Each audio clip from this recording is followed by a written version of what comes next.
On October 17th, 2006, New Orleans police were called to the scene of a suicide.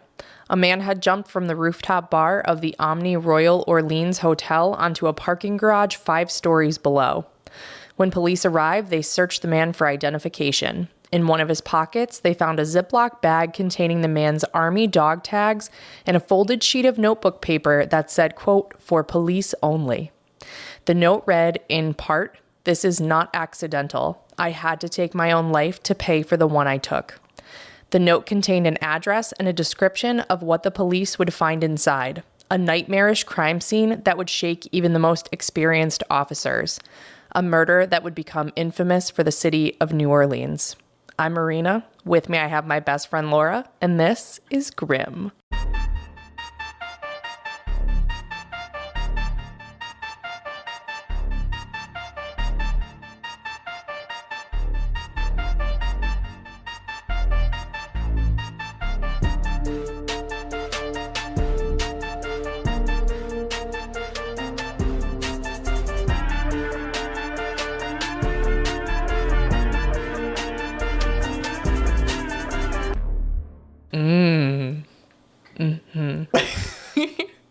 Starting out with all the big, great words on this podcast. Did I render you speechless? You did. It was such a good intro. And then Thank you. For those of you listening, I also have to wait through the intro music. And I always want to give all of my commentary immediately after Marina gives the intro. And I have to hold it for however long that is. And it's too long. Too long. But we did rock out. We did. This is another case that was suggested by our gremlin, Kristen. Thank you, Kristen. And she did the last suggestion, too. And I swear I'm not picking favorites, guys.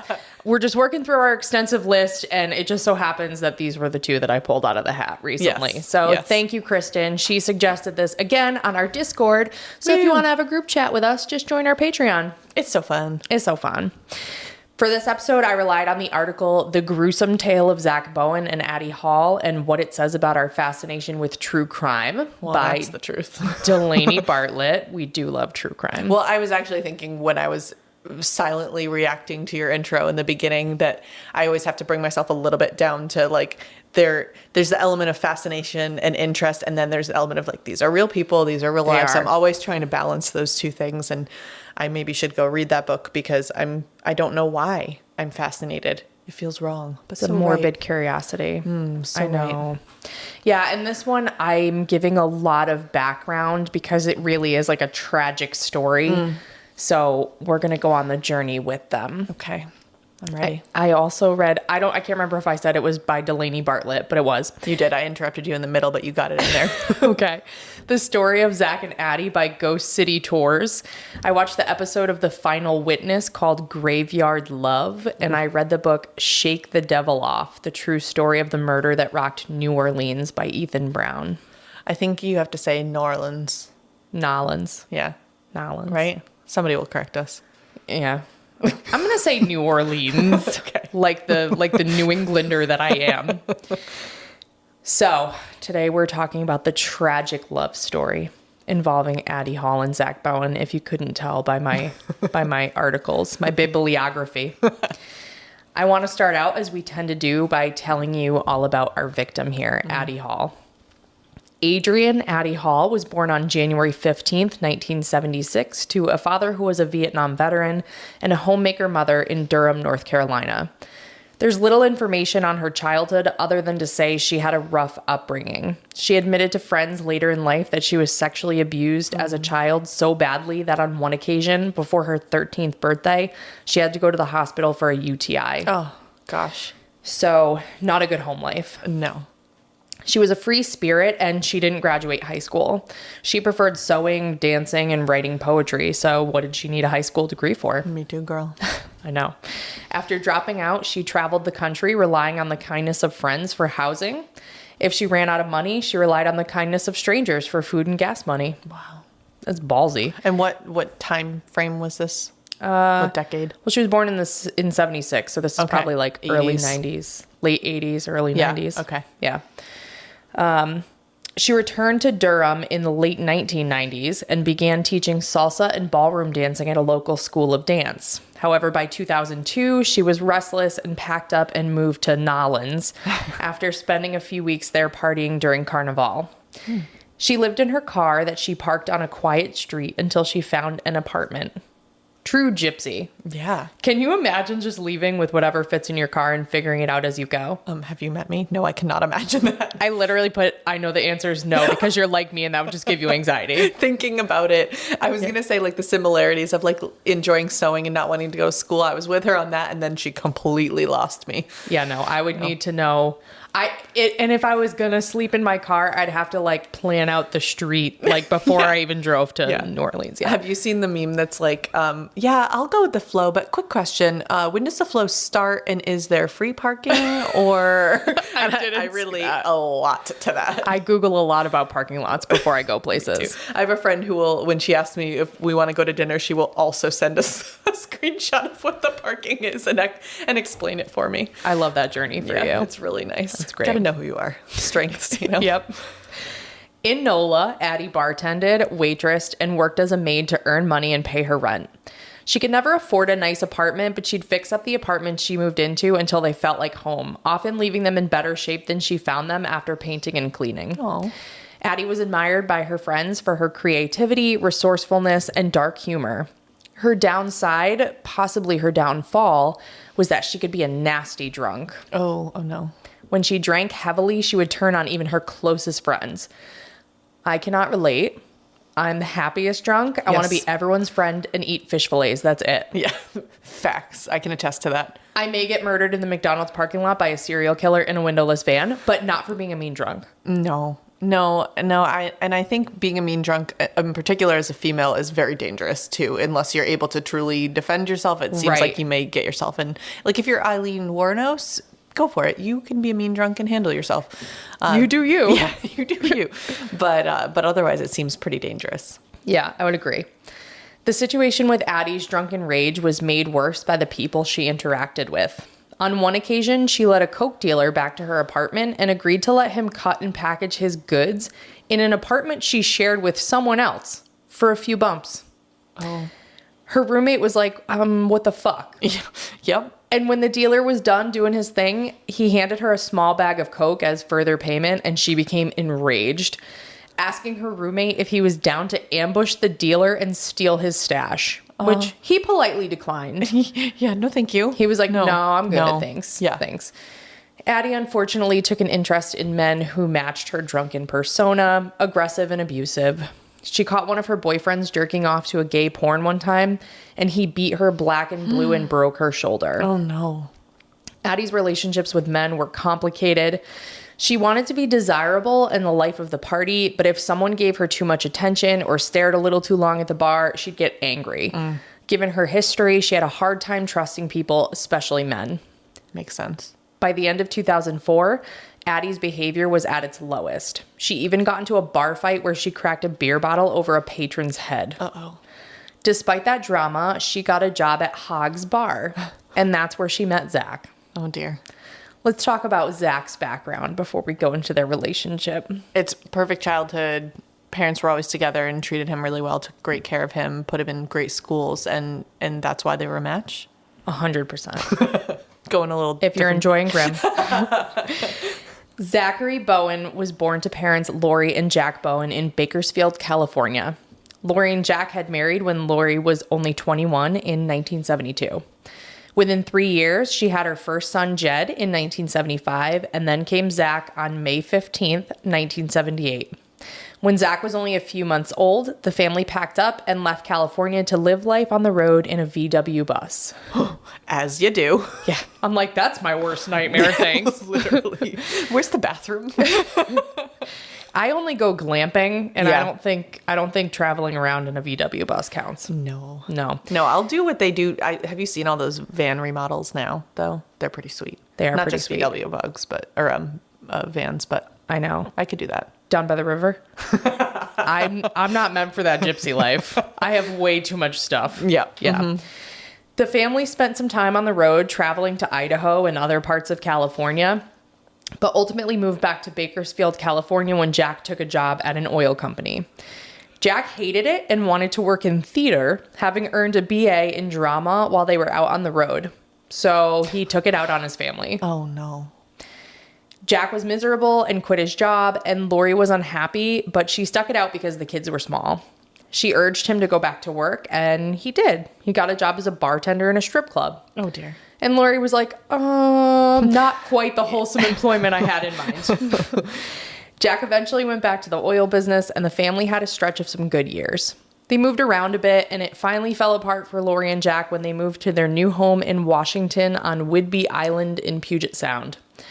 Jack started staying out all night with his friends, leaving Lori alone with the kids, and by 1990, she had enough. Yeah, fair. Lori and Jack went through a bitter divorce, and Lori took custody of Zack and Jed and moved to Santa Maria, California, the boys only sporadically visiting their father in Washington. Sad. Unsurprisingly, the transition was hard for all of them. Lori was adjusting to being a single mother and divorcee, and the boys were entering their teenage years. Zack was described as awkward, shy, and goofy, and he went to Santa Maria High School, and he did well in school, earning A's in most subjects. His senior year, he was nominated as Homecoming King. Really? Zack was 17 at the time and was obsessed with the thought of winning the title. Interesting. You wouldn't think that that fits. No, and I'm also surprised, though, because it sounds like they moved around a bunch and only in high school-ish had moved to that area. So Yeah. that's surprising. Well, I think he was there for all of his high school. So he had Still, like 3 years. Yeah. Yeah, because you know people from like middle school too. Yeah. Yeah. So his mother, Lori, tried to lower his expectations of winning because she didn't want him to be crushed. Right. It's not that she didn't think he was popular enough. It was just that he was into Metallica and the band Tool, and his extracurricular activities involved hulking out on a drum set. Not quite the homecoming king type that we think of, you know, like Like Ken of Barbie and Ken. Yeah, like the football quarterback. Yeah, You know. yeah. So, in fact, he wore black pants, a white shirt, and a black cape to give a homecoming nominee speech. And I'm picturing Ben Platt in the magician's outfit at college in Pitch Perfect. And if you tell me you haven't seen that movie, I'm gonna cry. I've seen Pitch Perfect. Thank you. Okay, thank you. I literally wrote, I might cry. No, I've seen I that. would. Okay. Yeah. Unfortunately, Lori was right about Zack's chances of winning homecoming. He was not crowned king, and it had a profound impact on his self-esteem and schooling. His senior year, his grades plummeted, and he began talking about dropping out of high school and moving in with his father in Washington. Drastic. Yeah. I mean, it like really affected him. Yeah. His mother desperately tried to talk him out of it. But despite the finish line being in sight, his second half of his senior year, he dropped out of high school in early 1996 and moved in with his father. No. You had like 3-4 months left. And I have a feeling that this is the pivot point for what we're going to talk about for the rest of this case. And it's so frustrating. I know. Like, I'm curious, though, why the obsession? What about that particular title and all that was so... If he was doing all right, I don't know why there was such an obsession there. I think part of it, the way that it was framed in that book, Shake the Devil Off, I think it was he had this feeling inside that he was an outsider. And I think when he didn't win Homecoming King...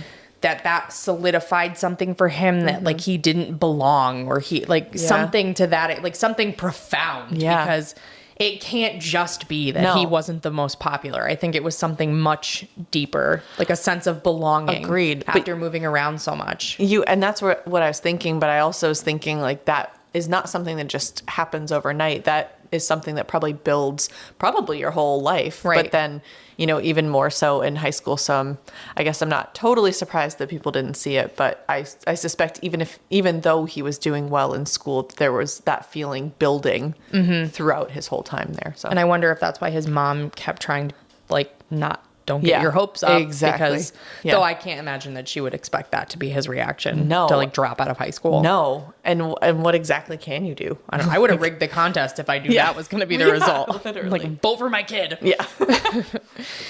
When he moved in with his father in an effort to give them both a fresh start, Jack took his son on an extended road trip across the United States that ended in New Orleans. I was wondering how we got there from California. Okay. The beginning of his time in New Orleans was rocky. Zack enrolled himself in a local high school, but dropped out after just a few months. Again, just not fitting in. But it wasn't all bad news for Zack.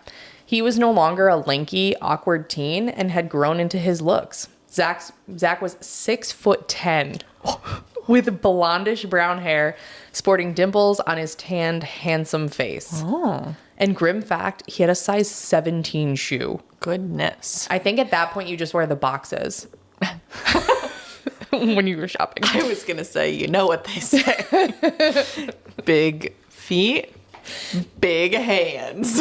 There's a comedian who's like, oh, you know what they say? If he's got big hands, if he's got big feet, if he's got a big nose, he goes, well, he better be packing because that's one doofy looking motherfucker. I think that's what I was poorly attempting to quote. Yes. Good job. So much funnier when you say it. You're welcome. In the summer of 1996, when he was 18, Zack put his good looks to use and started selling Go Cups at the bars on Bourbon Street. Okay. Luring women off the street to purchase beer and shots to go through a window. Lena Shupak, a 28-year-old stripper on vacation in New Orleans from Texas, was one of the women lured in by Zack's call. 3 days after meeting, Zack and Lena went on their first date. Oh. At the end of her vacation, she returned to Texas, but Zack called and begged her to return to New Orleans, which she did. The fall of 1996, the two were inseparable until Lena found out that Zack was only 18. Yep. Well, you know, he's 6'10", Yeah. so I wouldn't think he's that young either.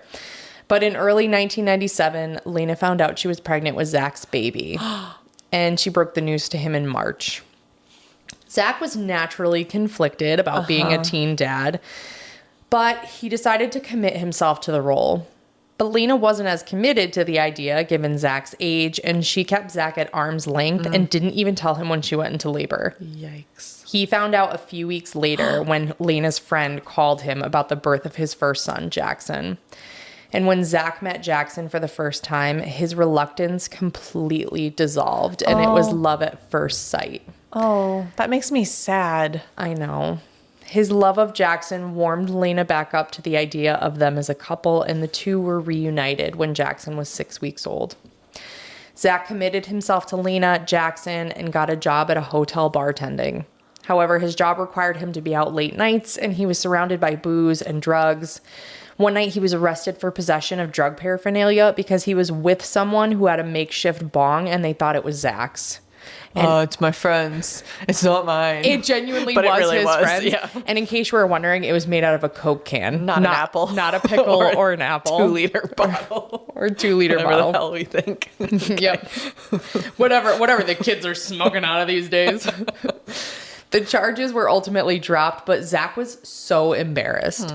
He called his brother Jed for advice, even though they hadn't been that close. And Jed had enlisted in the Army in 1994, and he told Zack that he should join. Zack told him he'd think about it. Not long after, Zack proposed to Lena. Oh. This is so romantic. Oh. He said, you want health insurance? If we get married, you can have health insurance. Have you heard a more romantic American proposal in your life? That's so practical. No. Lena said yes. Yeah, fair. And days before the wedding, she found out she was pregnant with their second child. Good thing you have health insurance. The two were married on October 10th, 1998, and Zack's daughter Lily was born in June 1999. With the pressure on to provide for his family, Zack earned his high school degree in March 2000, and 2 months later, he enlisted in the Army for an 8-year term. Whoa. Zack completed basic training and was shipped off to Germany. On January 10th, 2001, his company was deployed to Kosovo for a peacekeeping mission. In Kosovo, they started out just patrolling the streets, but their platoon was later assigned the task of uncovering mass graves of Albanians and confronting violent Serbians. Yikes.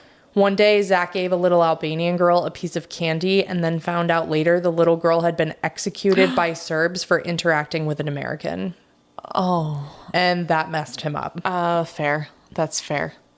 Zack returned to Germany 5 months later and would be joined by Lena, Lily, and Jackson. But then came 9/11. Oh, I wasn't even thinking about the timeline of all this. And by mid-January 2003, Zack was shipped out to Kuwait in preparation to fight in the Iraq War. Zack's platoon crossed into Iraq the day after the war started. While in Baghdad, Zack's platoon was constantly under attack with guns and bombs. Fellow soldiers lost their limbs and their lives in Zack's presence. Ugh. Zack survived and was able to return to Germany in November 2003. But he came back a different person. I bet. An empty person. And Zack's physical health took a toll. He was developing PTSD and had frequent severe headaches. He was short of breath, coughing, wheezing, had a rash on his back, and body aches. Jeez. Zack was mad what the war had done to him, so he started failing his physical fitness tests. He failed several and was threatened with discharge.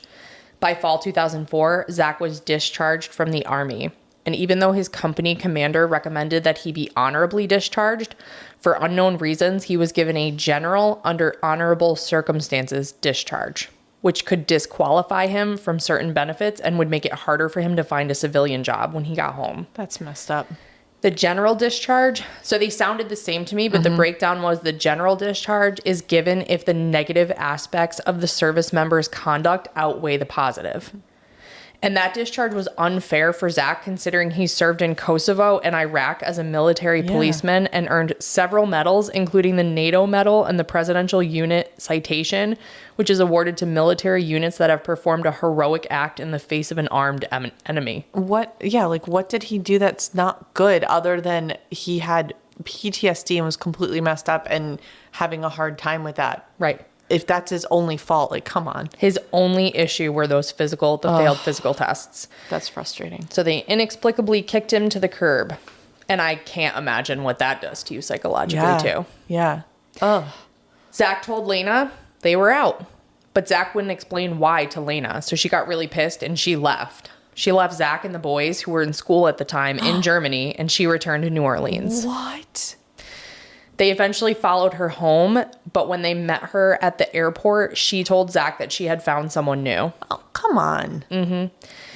The family ended up still living together because Zack was too bored to live on his own and Lena was working, so he was caring for the kids while he was still looking for a job. So that must have been pretty awkward, but... Definitely. He found a job bartending at a local dive called Hogg's Bar. It was there that he met Addie in the late spring of 2005. Oh, and he's in a great mental state for a new relationship. Yes. Mm-hmm. Addie would relieve Zack as bartender, and Zack was instantly drawn to Addie. He would stay late past his shift to talk to her and get to know her better. It was so bad that his manager banned him from the bar when he wasn't working. Jeez. Addie was resistant at first, given her trust issues with men, but Zack's persistence wore her down. By July, Addie and Zack had begun seeing each other. And then everything changed in August 2005 when Hurricane Katrina hit New Orleans. Oh, if only I thought about where we are in the world, despite my asking about dates and all that. Oh my God, I didn't even think of that. I know, there's a lot. The hurricane was upgraded to a Category 5 on August 28th, 2005, and residents were mandated to evacuate. Addie stocked up her apartment with booze and ice from Hogg's Bar, ready to ride out the storm. Oh, no. Zack was planning to evacuate the French Quarter and stay with Lena and the kids. He stopped by Addie's place to say goodbye, but when he saw her, he just couldn't leave. Lena was pissed, but Zack was staying come hell or high water. Literally. I put no pun intended, but also literally. Hurricane Katrina made landfall on August 29th and was gone by the 30th, but the damage was done. Catastrophic damage. During the storm, 53 levees broke, flooding and destroying 200,000 houses, 81,000 businesses, 175 schools, and 6 major hospitals. The first couple of weeks after the storm were dangerous in various areas of New Orleans, with no police presence and people breaking into stores to take what they needed. The police were missing for about 6 days post-Katrina, and when they were seen, it was to ask if anyone had weapons because they were being overrun. Yikes. Just a few blocks away from where Zack and Addie were, bodies were floating in the street. Oh. Fingers and arms could be seen sticking out of attic windows, and people were sleeping in their own urine and feces in the Superdome. Oh, I remember hearing about all that, but it's tragic. It is tragic. To say the absolute least. I can't imagine. One of the interviews on one of the episodes was like, there was a body floating in Walgreens. Insane. I just can't. No. I can't even fathom. No. But Zack and Addie were living in a completely different world. The French Quarter was on higher ground, so it was relatively unscathed. Oh. Zack and Addie had rode out the storm together, only leaving the apartment once the winds died and the sun came out. Of the few who rode out the storm by choice or necessity, many evacuated after the storm to escape the lack of food, water, and power. Mm-hmm. If they weren't leaving before, they weren't leaving now. With their area being dry, Zack and Addie stayed and formed a sense of community with those who had also refused to leave both pre- and post-Katrina. Zack and Addie cleared their street of garbage and debris using tree limbs for campfires. At night, they would throw back cocktails, and there's actually several photos of Zack and Addie together after Hurricane Katrina that were taken by reporters who were drawn to their story of love and community among the ruins. Of course. And they were even featured in the New York Times. That's crazy. It is crazy. I'll include those pictures on our Insta. I can't wait to see them. And what were they eating? They had canned foods. Okay. Canned beans and soups. All right. Yeah. That's good. And the article said that Addie ensured there was a steady flow of officers regularly patrolling their house because she would flash the cop cars as they patrolled the area. I'm like, I like that. Honestly, that's resourceful. Brilliant. Yeah. I love that. Zack and Addie, as experienced bartenders, would mix drinks for passersby. They would feed stray cats. They sang songs and thrived in a community with no need for money or responsibility. Wow. They'd put out a table and serve beans and soup cooked over a campfire with their neighbors and friends. Zack doted on Addie in a way that she had never experienced before, and Zack called his mother and told her that he had met the love of his life. It was a fairy tale. I'm speechless, actually. I don't know where we're going. I know it's bad, and I'm having a hard time wrapping my head around that. It ends in blood and feathers. Yes. All good things must come to an end. Some of the post-Katrina circumstances had a traumatic effect on the couple. On one supply gathering mission, Addie went into a local store on her own while Zack waited outside. A man in the store grabbed Addie in one of the aisles and tried to rape her. Come on. Addie was able to get away, but was shaken, especially given her history. Mm-hmm. To add insult to injury, after weeks of eating canned foods, their survivalist roommate, Jack, had scored hamburger meat. As soon as he put it on the grill, hundreds of fat green flies descended onto the meat. Are you kidding me? I think I want to say I remember hearing about the flies from all the water and the just the bodies and the decay and it was that like the hope and then the devastation with the meat was actually too much for Addie, and she broke down. I can't blame her at all. And Zack started to go downhill as well. Zack's PTSD had been triggered by the military presence in New Orleans after Katrina. He began having intrusive memories from Iraq and would wake up screaming in the middle of the night. That's heartbreaking. As society got back up and running, Zack and Addie struggled to go back to the way things were. On September 19th, the mayor of New Orleans announced that residents who left before Katrina could return home. Zack and Addie judged those that returned and sneered at them as though they were disloyal citizens for following orders. By the end of October, Zack and Addie were forced out of their love bubble and back into their ordinary life. They both went back to bartending, and Zack had to take on a second job as well to pay for child support, as Lena was demanding that Zack resume his parental responsibilities. I mean, that's also fair. Yeah. Very fair, Yeah. yes. Addie had gotten a job at the Spotted Cat, a jazz bar, and Zack was working as a grocery delivery man where the tips were pretty good during busy tourist seasons.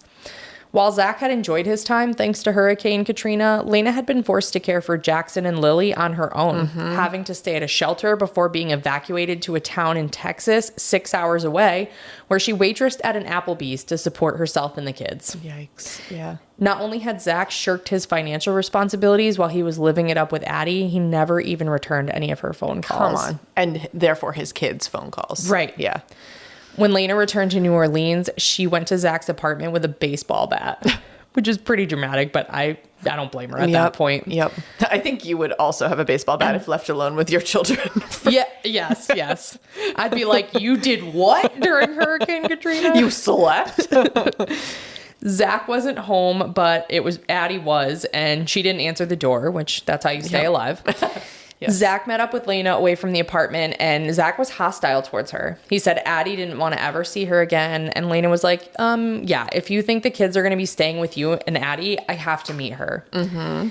Zack was nervous about breaking that news to Addie, that the kids would stay with them on a bi-weekly basis and that she had to meet Lena in order for them to do so.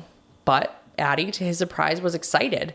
And she even bought clothes for Jackson and Lily, ready to fulfill her role as a type of stepmom. Okay. But when the time came, she did not rise to the occasion. Oh, no. During the first drop-off, she refused to meet Lena and sulked in the car. During their stay, she refused to interact with the kids and would leave to frequent bars instead, coming home drunk and shutting herself in the bedroom with Zack. Zack tried to include Addie in his life and his kids' lives, but she wasn't interested in all that. She just wanted Zack back in their bubble, and tensions rose. I can imagine. I mean, even thinking about, like, I'm not sure how many weeks it was that they were living in their bubble after the flood, after the hurricane, I mean, but I can not imagine living in that and then trying to go back to the real world at all. And then especially if you were someone that kind of enjoyed the community and different way of living. And then now to add all of this where she has to share him and its responsibilities and all that. I'm not saying her behavior's excused, but I can see why she reacted like that. Right. They really had a hard time. And I mean, they both had hard lives. And then this thing that had such devastating consequences for some people turned out to be the brightest spot in their lives thus far. Makes sense that she would do well with that, like having that gypsy lifestyle. But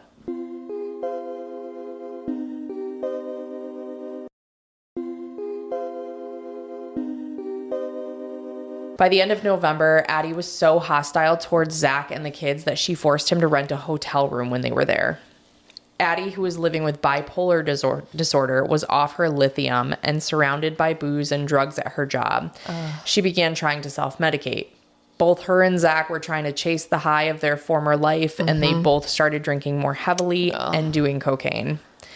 Addie and Zack would go on marathon drinking and drug sprees and were constantly fighting, with friends describing Addie as a mean drunk in one of her spells.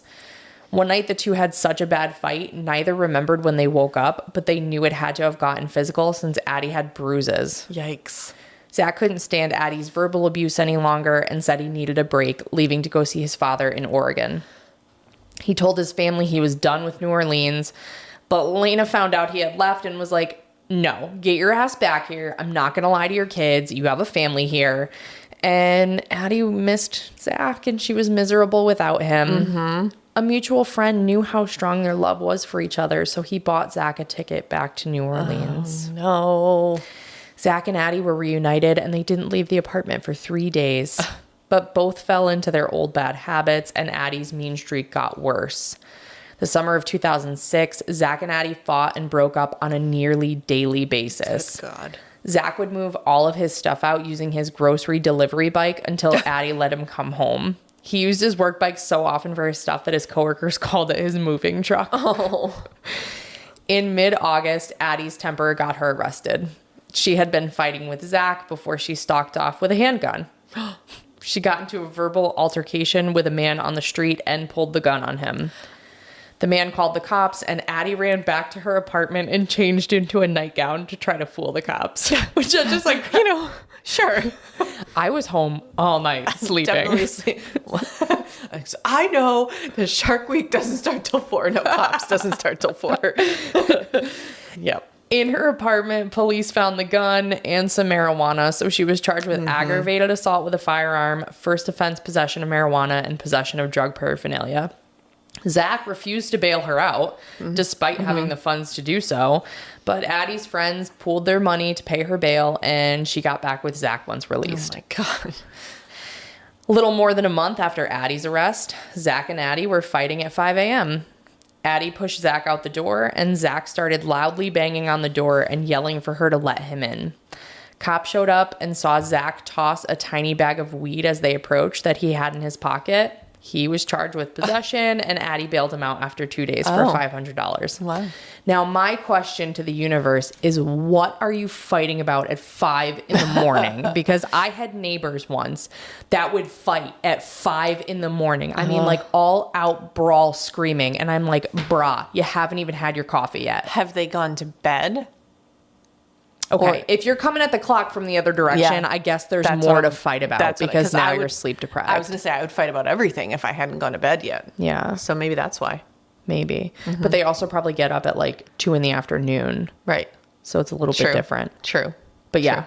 I'm like, It's the only thing I can think of, though. I need so much coffee to fight full volume. Yeah. In fact, I never fight full volume. I don't know what it would take to fight full volume, but I would hear you from my side of town if you fought full volume. you'd be like, what's that noise? Oh, Marina's in a fight. Marina's caffeinated and mad. I'm going to put that on a shirt. Caffeinated and mad. I like that. To make matters worse, Zack and Addie were getting their Coke for free from their mutual friend, Squirrel. Squirrel. Zack and Addie had taken care of Squirrel when he was down and out, and they'd loaned him some money when he couldn't pay his bill for rent. In exchange, he said that they could use from his stash when they needed it. And use they did. Mm-hmm. As their fights intensified, so did their appetite for drugs. And they were using about $400 worth of Coke a week. Yeah, I'm going to say that they were coming at the clock from the other hour. From the other side. Oh, yeah, with all the Coke. Yeah. Definitely. Yeah. For like 48 hours. Yeah, exactly. Like that was like the third time they'd seen 5 a.m. Yes, that's exactly it. It's more than 48 hours, but math is not my strong suit. 72. I got you. Squirrel had been loaned. I forgot that was his name and thought that's what you were saying. Squirrel. It's perfect for a discussion about Coke. Squirrel. It really is. Squirrel had been loaned $900 and they were using $400 of Coke a week. And he was like, this math is not mathing. So he was like, I need to cut this off. Yeah. When Squirrel tried to end his debt, he did it by offering them a final delivery of about $600 worth of Coke. He's like, hey, why don't you just like take this and we'll call it even. Yeah. Addie freaked out and Squirrel was like, nope, never mind. I was just kidding. I was just totally just kidding. And Zack was like, I'm really sorry for her. Sorry. Unbeknownst to Addie, her insane behavior that she was doing was pushing Zack into the arms of a man that he had met at a gay bar. I have not at any one point in this story not known what direction it's going. It's going in every direction. It is. All at once. Yes. Every direction. There's a lot of spiraling going around. Around. I'm spiraling. I was going to say, we need to just acknowledge Marina got an espresso machine and has had how many? 5. Okay. Today. So if you think you accidentally hit 1 1/4 speed on your podcast, you did not. She is just very caffeinated and luckily not mad. I think I stopped drinking it today at 11 and I'm hoping that was late enough. I don't know. I can still feel and hear the blood flowing through my body, so I don't think it was late enough. So Zack got himself a boyfriend. He was dating a local real estate agent, and although he tried to keep the relationship a secret, news got back to Addie. Addie taunted Zack, pissed at his infidelity. She stole his cell phone, called all the women in his contact list, and told them he had AIDS, then deleted all of the numbers. I mean, like bad. Diabolical. Like, this relationship was bad, toxic, bad. Addie told a friend in mid-September that she, quote, had things on Zack that proved he was dangerous. She said, everyone loves him, but he's fucking crazy. Everyone thinks he's the nice, clean-cut guy. He's not. He's fucked up from being in the war. He mentioned something about witnessing a child being murdered. It's really fucked him up, and I can't deal with it. But Addie was having financial trouble, and she was living in an apartment with unacceptable conditions. She knew she was close to being evicted due to a breakdown in the relationship between her and her landlord, and she couldn't afford the deposit on a new rental on her own. So she got back with Zack, basically just for the money at this point. And he agreed to front her the money and would move back in with her once they found a place. The couple decided they'd try to get a fresh start with this apartment. They walked down Rampart Street holding hands, and they found an apartment above the famed Voodoo Temple with a for rent sign. It was available immediately, and the couple made an offer right away. Because it was rare in post-Katrina days for renters to have a month's worth of rent and a 1-month deposit up front, the landlord, Leo Watermeyer, handed them the keys before drawing up a lease. Oh, jeez. On October 4th, 2006, unbeknownst to Zack, Addie went over Zack's head and signed a 6-month lease in her name only, which meant that she could kick him out. She was still seething that he had cheated on her with a man, and Zack was devastated because he had just paid for the apartment, and he had told Lena that he could take the kids the next week in the new apartment. Zack and Addie began fighting, and that fighting carried on for hours and hours. The lease was the straw that broke the camel's back. Also, what was her plan, though? Like, she had the first month's rent, but what was her plan to pay for beyond that? I think she could afford the rent, but she couldn't afford, like, the upfront deposits. Okay. Because it was, like, basically 2 months' rent that was due up front, and she couldn't afford that. Fair. Around midnight, the fighting turned physical. Zack was angry, inconsolable, and drunk. And at 1 a.m. on October 5th, 2006, Zack strangled Addie to death in their bed. Before I could even acknowledge that you were giving an exact date and I was going to make a funny little comment that that's not good, you sure confirmed that. It wasn't good. It was not good. Zack stood up Sorry, I'm still reacting to that. Are you verklempt? Yes. Favorite word. Zack showed up at his job the next morning looking like a mess. I bet. He told a close friend that Addie had ripped him off for a bunch of money, moved out of their apartment, and returned to her home in North Carolina. Almost 2 weeks after Addie's death on October 17th, 2006, Zack went to see his friend Squirrel. Zack had been on a 2-week bender, buying friends shots of Jameson, lap dances at the local hustler club, and $20 bags of cocaine. Yikes. Really living it up. Yeah. Zack woke Squirrel up and said, "Let's go. We're going out." Squirrel was still nursing a hangover from the night before and wasn't interested in a repeat at the moment. Zack grabbed a bag of coke from him, as he had so many times in the past, and left to head to the Omni Royal Orleans Hotel on St. Louis Street. Zack took the elevator to the observation deck next to La Riviera's rooftop pool bar. He opened a tab and started taking shots of Jameson, smoking cigarettes by the pool. When a local Latin band started playing at 5, Zack stood up from his spot by the pool and started pacing nervously. He continued to drink, and just before 8:30, Zack put his drink down and walked up to the roof railing, and then back again. Ugh. He proceeded from the edge of the pool to the edge of the roof, pacing back and forth 2 more times before throwing himself over the railing at 8:30 sharp. Ooh. Zack landed on an adjacent parking garage roof 5 stories down. Very soon after, a local hotel guest saw Zack's body on the roof and called the front desk, who called 911. The New Orleans PD received a call that there had been a suicide. Police arrived at the scene a little after 8:30. Zack had blood pouring from his mouth and head, and they said his hips were unnaturally twisted. But other than that, the scene wasn't too gory. Based upon his injuries, they had concluded that he had died on impact. I was thinking to myself, is it possible for someone to survive that onto presumably concrete? I would think not, but I'm glad that he didn't survive that. 5 stories, if you landed feet first, I think you might survive for a minute. That's what I was worried about. I think you'd have all sorts of internal broken and bleeding things, but... Yeah, because I think your feet would go through your stomach. Yeah, I would think so. Because that 5 stories is like, what, 50 feet? More than that, right? I think it's more than that. Yeah. Far. It's far. Distances aren't my strong suit either. I'm not actually sure what my strong suit is, but it's not math or distances. And this is where we remind you that Marina's legal corner is not legal advice ever. Yes.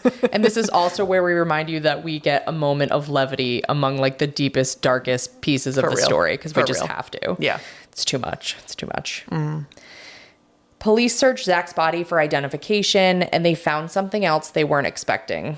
There was a Ziploc bag in his pocket with Zack's Army dog tags containing his full name and a folded sheet of notebook paper that said "For Police Only" on the outside of it. It said, "This is not accidental. I had to take my own life to pay for the one I took. If you send a patrol to 826 North Rampart, you will find the dismembered corpse of my girlfriend Addie in the oven, on the stove, and in the fridge, along with full documentation on the both of us and a full signed confession from myself. The keys in my right front pocket are for the gates. Call Leo Watermeyer to let you in." It was signed, right? Zack Bowen. Wow. Yes. And I had been wondering this whole time what he had done with Addie's body, because you didn't mention it, and now I know. I'm going to tell you. Oh. The officers were confused and felt like this was either a practical joke or that they were in some kind of horror movie. Yeah, or that they were being set up for something. Right. Or yeah. Right. Yeah. The cops rushed to the home of Leo Watermeyer at 812 Rampart Street, and they knocked on the door. Leo answered and was shocked to hear that they wanted to look inside for a dismembered corpse. Fair. The cops checked Leo's oven, stove, and refrigerator, but there was nothing to find. When the cops realized they were in the wrong apartment, Leo walked them 1 block down the street to Zack and Addie's apartment. Oh, they searched Leo's apartment. Yes. Yes. Oh, now I thought he was just perplexed as to why they wanted to see if there was a dismembered corpse in Zack and Addie's apartment, which Probably would be that also too. concerning, Yes. but far more concerning in the place that you were just sitting. I think I'd be confused if someone was looking for a dismembered corpse anywhere. Even if I didn't own the location, they wanted to search. Yeah. Yeah. Disturbing. When police entered Zack and Addie's apartment, the air was cold, like they were in a meat locker. The window unit air conditioner was set to 60 degrees. The place was a mess. There were beer cans stuffed with cigarette butts all over the floor, all over the table, and unopened moving boxes were by the door. Spray painted on the wall were the following messages. Please call my wife. I love her. I'm a total failure. And on the ceiling above Zack and Addie's bed was a message. Please help me stop the pain. Oh, that's so tragic and heartbreaking. That's why I felt it was so important to give both of their backstories. They were just a powder keg, and this is just tragic for both of them. Wow. Just for both of them. There was one more message on the walls. It said, look in the oven. In the kitchen, there was a large silver arrow spray painted pointing toward the oven. One police officer opened the oven door and found Addie's charred legs in a tinfoil baking pan. Oof. On the front burner of the oven was a large cooking pot containing Addie's head. Whoa. On the back burner was another pot containing her hands and feet. And last but not least, inside of the refrigerator was Addie's legless, armless, headless torso inside of a black garbage bag. I was unprepared for I know you said gruesome, but I was unprepared. This is like, do you remember Colby did I think it was a bonus episode, like way early on. It was Hello Kitty. Was it that one? Yes, it was. It reminds me of that. This is also giving me Catherine Knight vibes with the cooking. Yes. Cooking the butt cheeks in the oven. Yeah, that was a lot funnier though. That was to serve to his kids, which that's not really funny. But the conversation about the butt cheek and the butt hair was a lot funnier. And Colby's delicious thighs. Yes.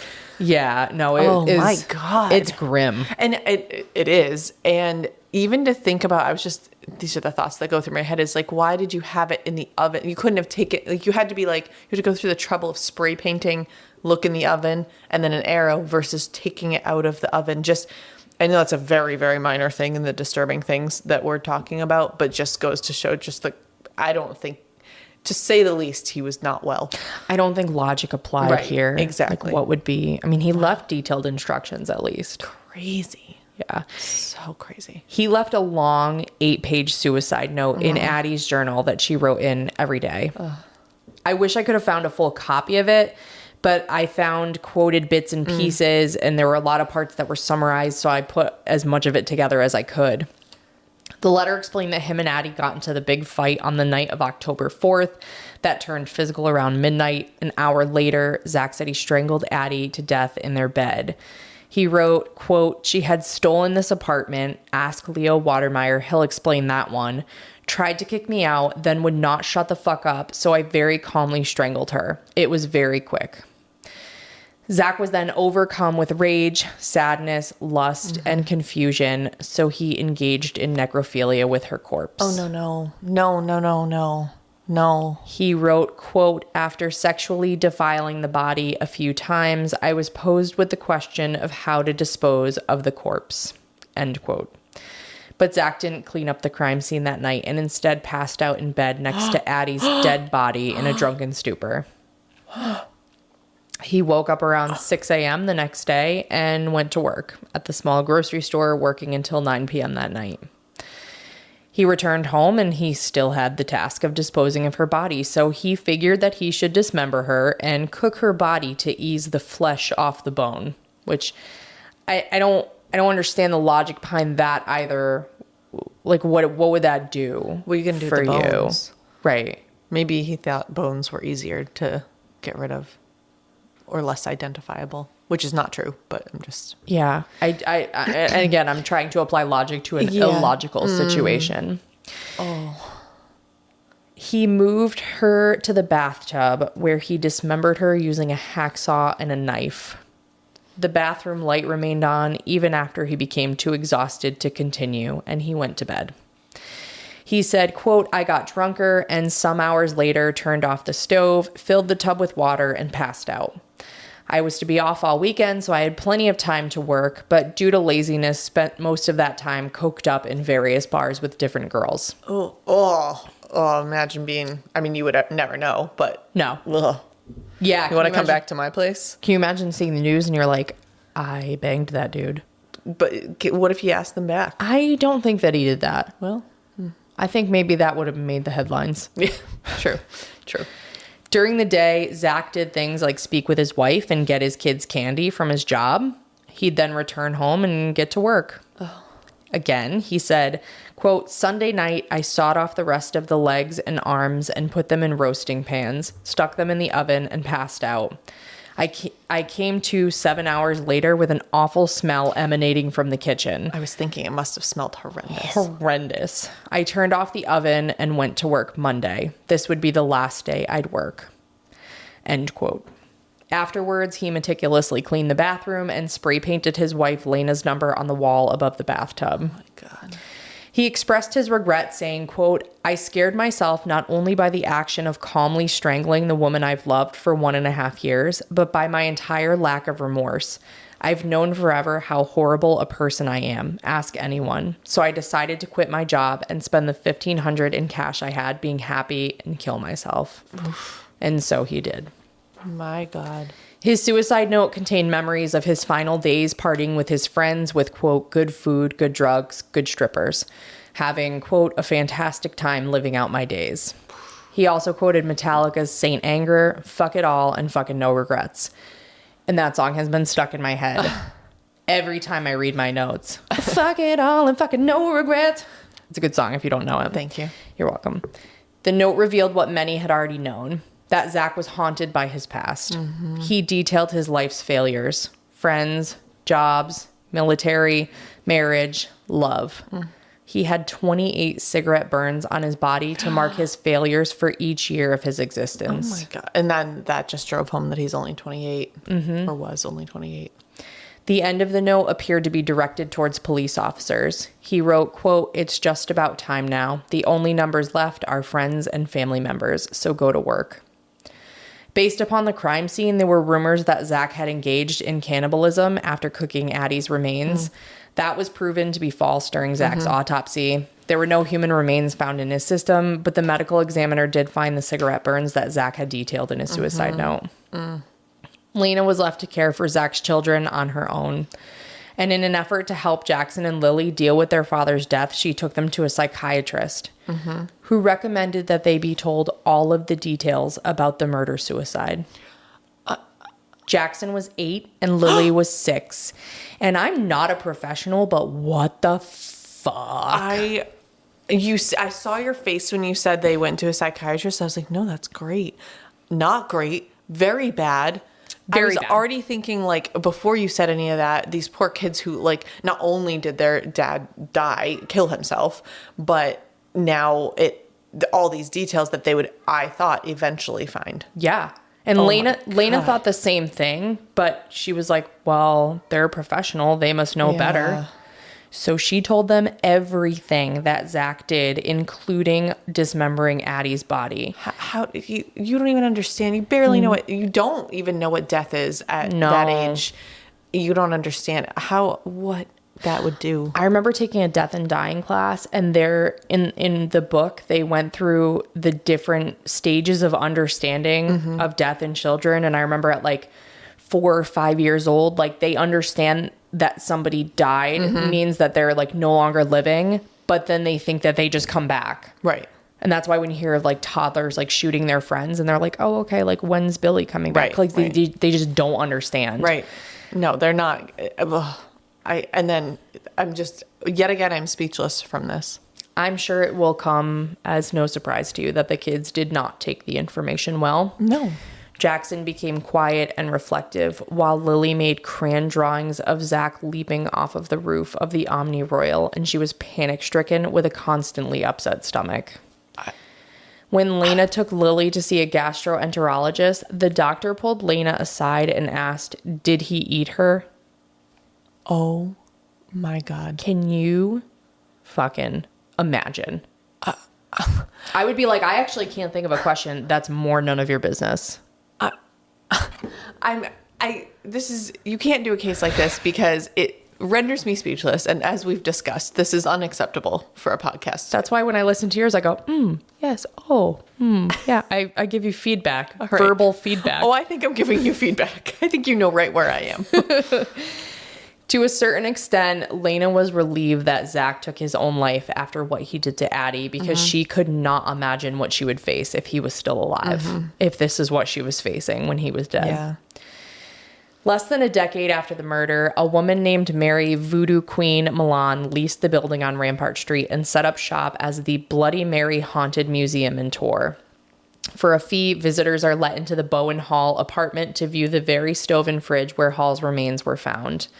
Reports are that the apartment was decorated like a bad horror film at one point, complete with fake blood splashes and a bride and groom set of Chucky dolls. So when I say I'm fascinated by true crime, it is the psychology. It is definitely a layer of the gruesome because I don't know, I haven't dug into why, but it's not that. No, it's not like the side horror of things. Film. No. Yeah.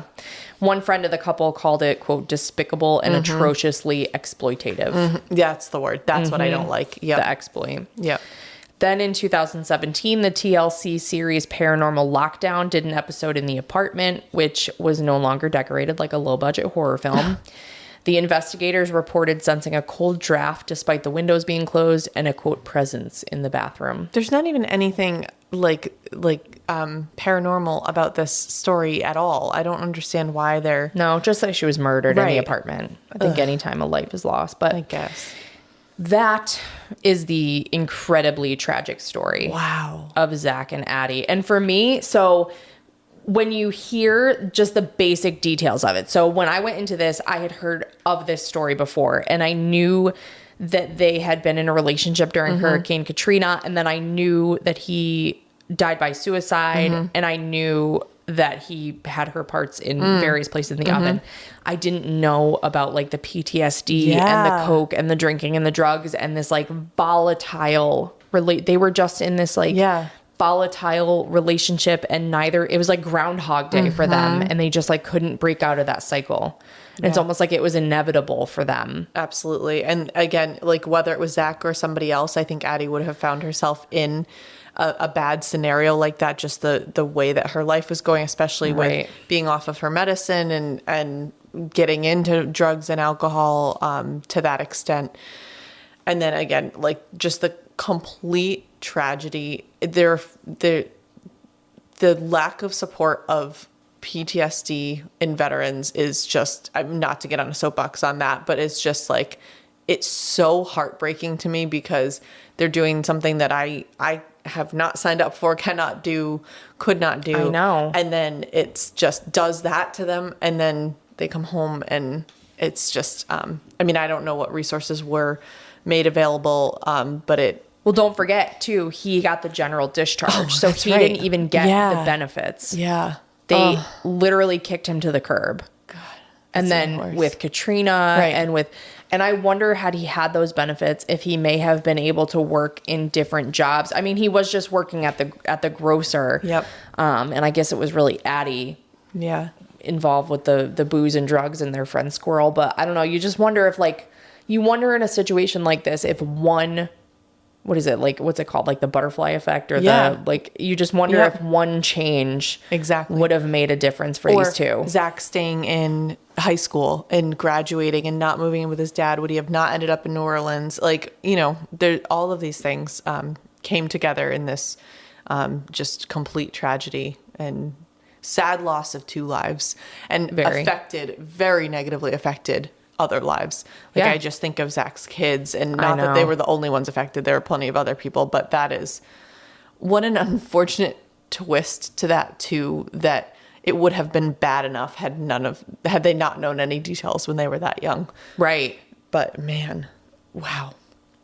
Well, so if you're enjoying listening to Grim, Laura's not. Please rate and follow us wherever you listen to podcasts to make sure you don't miss any episodes. If you listen to us on Apple Podcasts, make our day by leaving us a written review.